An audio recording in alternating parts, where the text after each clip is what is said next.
Hello my lovelies, how are you all doing? I hope you're keeping well and staying crafty.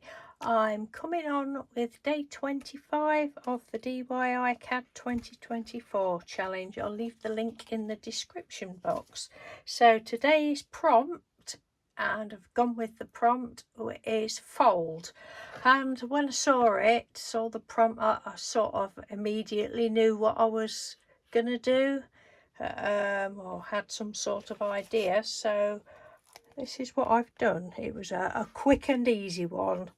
Yeah, I can't say it's my favourite one that I've done, but it was quick and easy, and that's just what I wanted. So I've just finished that piece. So I just got some,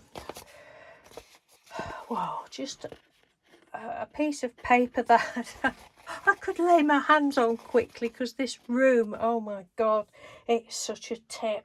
Honestly, I've got about a foot of floor space that I'm standing in. It's awful, but it's too hot at the moment to tidy it. That's my excuse, and I am sticking with it. So I've got a sheet of this paper that it was spool from a strimmer, garden strimmer, that I'd obviously purple paint in the background, and I just stamped on it with that.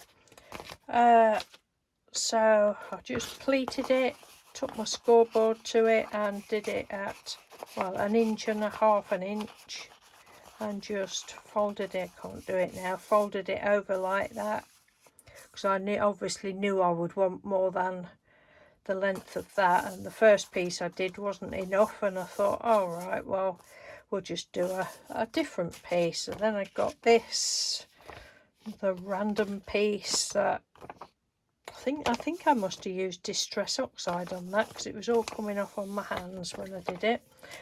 Yeah, so that's what I've come up with. And then just around the edge I used some metallic purple paint, and I wanted the bigger letters, but I haven't got the L in the bigger letters, and I didn't want to alternate big and small, so I've just gone with the smaller ones. So thank you again, Geraldine Little Snippets 1, for all the little letters. They've come in very handy. And then I just felt that it was a bit plain on that side, so I cut another strip off of that and just did the same thing. Made like a little, put it together, made like a little rosette, but I didn't want it two-dimensional, so when I'd done it I just splashed it down, squashed it down with my hand to flatten it. I like doing that with these little rosettes, just gives them a bit of a grungy look. And then I just went round the edge of that with the purple paint and put a tiny little bit of eyelash yarn there. You can't really see it, I don't think, on the video. And then just one of my little enamel dots. So yeah, it was a very quick and easy project to do. So thank you very much for watching, and all your continued support. It means the world to me. It really does, that you take time out to watch my little videos. So thank you ever so much. Take care, and I'll speak to you soon. Bye.